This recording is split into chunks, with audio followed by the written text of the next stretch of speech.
Akhirnya, The Fed kembali menaikkan suku bunga acuannya 25 basis poin. Walau sebenarnya sudah menjadi ekspektasi para ekonom, belakangan beberapa analis juga memperkirakan The Fed menghentikan kenaikan bunganya untuk mengurangi kerusakan di bank-banknya. Tapi inflasi yang masih tinggi membuat kenaikan suku bunga masih saja terus berlanjut. Apa ini artinya kerusakan bank-bank membesar dan berdampak ke seluruh dunia, termasuk Indonesia? Ada banyak yang mengatakan bank di Indonesia sangat kecil kemungkinan terkena masalah seperti bank-bank di Amerika dan Eropa. Tapi apa yang membedakannya? Bagaimana investor harus berstrategi di tengah situasi ini? Berikut analisis dari Tadli Chandra, Research and Advisory, Department Head Bank Commonwealth. Mungkin kalau kelihatan 25 basis point ini sebagian besar sudah diekspektasikan oleh pasar ya. Karena kita lihat dari Fed projection-nya sendiri memang masih memperkirakan kenaikan sampai sekitar 5 ataupun sampai 5,25% terminal rate-nya untuk saat ini. Memang lebih rendah dari yang sebelumnya ya, karena sebelumnya itu ada ekspektasi yang lebih tinggi, bisa sampai 5,5%. Tapi ternyata mungkin ada berbagai permasalahan mungkin di sektor keuangan di Amerika, terutama di perbankan, akhirnya membuat kelihatan ekspektasi pasar pun dan juga sepertinya langkah The Fed ini pun harus lebih berhati-hati dalam menaikkan suku bunganya.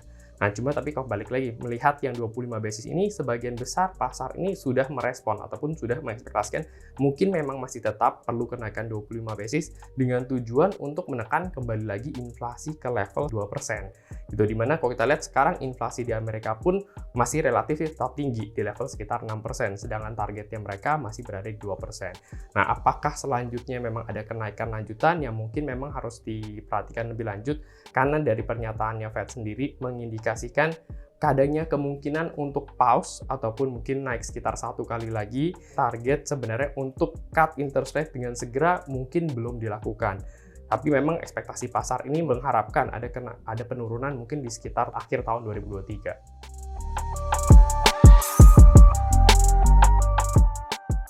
Oke, inflasi di Amerika sendiri mungkin kondisi sekarang ini lebih ke arah memang bukan demand pull ya, istilahnya itu lebih ke arah istilah cost push, karena memang dari sebelumnya itu inflasi ini lebih disebabkan oleh harga komoditas yang naik, terus mungkin harga tenaga kerja, biaya tenaga kerja itu juga meningkat, dimana kondisi sekarang pasar tenaga kerja pun masih terlihat cukup solid di Amerika. Jadi mungkin persaingan di dunia kerja itu pun masih tetap tinggi. Jadi istilahnya kalau ditanya pemberi kerja ingin meng-hire orang yang berkualitas, otomatis mungkin kesannya harus memberi gaji gitu kan yang lebih tinggi. Itu menyebabkan kalau kita lihat akhirnya ada juga inflasi dari faktor istilahnya biaya tenaga kerja ini. Nah, ini menyebabkan juga inflasi di Amerika ini kelihatannya core inflation dari kemarin juga reluctant juga untuk turun. Ditambah harga komoditas ataupun kita membicarakan terkait dengan supply chain secara global ini juga baru mulai recovery, belum sepenuhnya istilahnya terpenuhi. Jadi memang secara tidak langsung inflasi ini belum dapat dengan segera turun, tapi dengan harapan secara bertahap pelan-pelan itu memang akan segera bisa turun juga. Dengan efeknya adalah pemerintah ataupun dari The Fed sendiri perlu menaikkan suku bunga untuk istilahnya menahan ataupun memperlambat laju pergerakan ekonominya.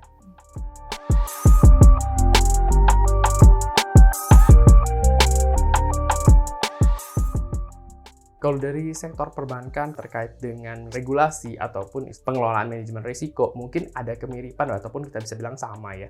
Tapi kita lihat memang beberapa bank, misalnya yang sekarang terkena kasus ataupun dampaknya ini adalah memang beberapa bank yang terkonsentrasi ke salah satu lini bisnis ataupun usaha. Banyak berfokus kepada sektor digital ataupun teknologi dan juga beberapa ke sektor kripto. Di mana mungkin cryptocurrency di tahun 2021 sempat menaik sangat signifikan, tapi di tahun 2022 ternyata memang banyak yang sepertinya jatuh gitu ya, perusahaan-perusahaan di cryptocurrency-nya juga. Bank-bank yang memang memberikan pinjaman ataupun berbisnis kepada sektor-sektor terutama yang bermasalah seperti ini otomatis terkena dampak.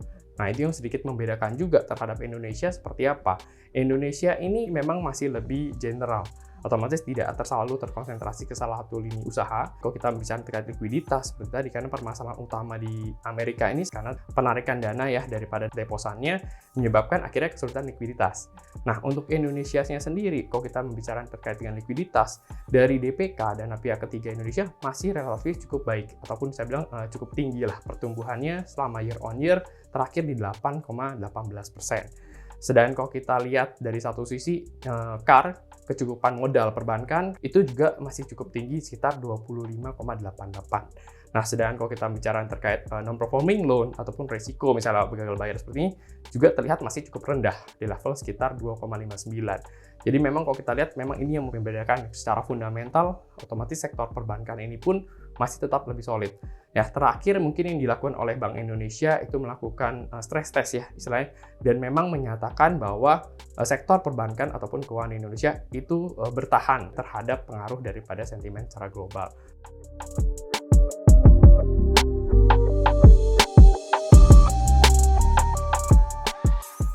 Kondisi sekarang sentimen ataupun risiko secara global ini walaupun tidak terdampak secara langsung, tapi mungkin terasanya dari segi sentimen, seperti ya, kekhawatiran investor atau pelaku usaha, pelaku bisnis juga gitu terhadap bagaimana nih dampaknya gitu ya ke sektor usaha ataupun sekarang mungkin ke perbankan. Nah, untuk di Indonesia sendiri mungkin secara sentimen bisa terdampak, tapi kalau kita lihat tadi secara makroekonominya, data-data ekonomi Indonesia masih menunjukkan hal yang tetap solid. Nah, justru kalau kita lihat sekarang ini menjadi suatu peluang ya, yang kita bisa lihat seperti di pasar saham, mungkin kemarin sempat terpengaruh dengan sentimen yang buruk. Sekarang ini sudah mulai rebound kembali untuk di pasar saham, termasuk di pasar obligasi. Kenapa? Kalau kita lihat ekonomi di Indonesia ini dari segi makroekonomi memang cukup kuat ya, kita bisa bilang. Dari segi manufacturing PMI, kita bilang dari segi manufaktur masih tetap berada di atas 50 yang menunjukkan ekonomi itu masih ekspansi. Terus kalau kita lihat dari segi inflasi itu Indonesia cukup terjaga. Memang masih di sekitar 5-5,5% gitu ya.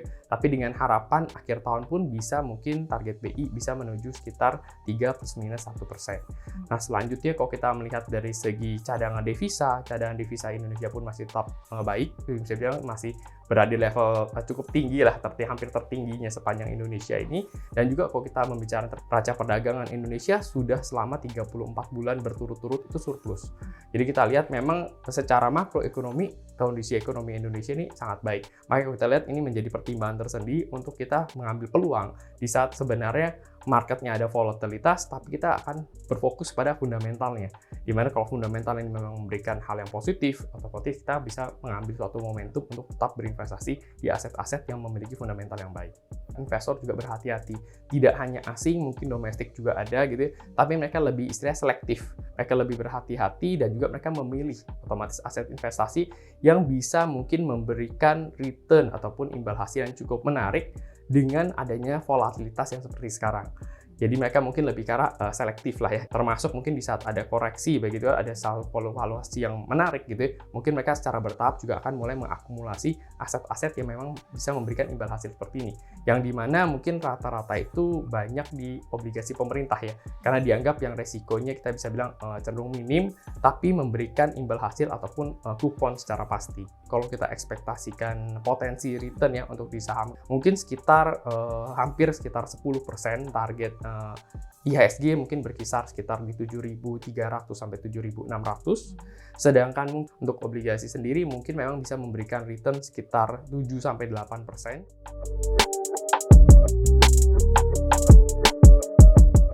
Untuk strategi tetap mungkin mengutamakan dari segi target investasi istilahnya ataupun tujuan investasinya ini sendiri seperti apa, dengan tetap mengedepankan adalah manajemen risikonya gitu.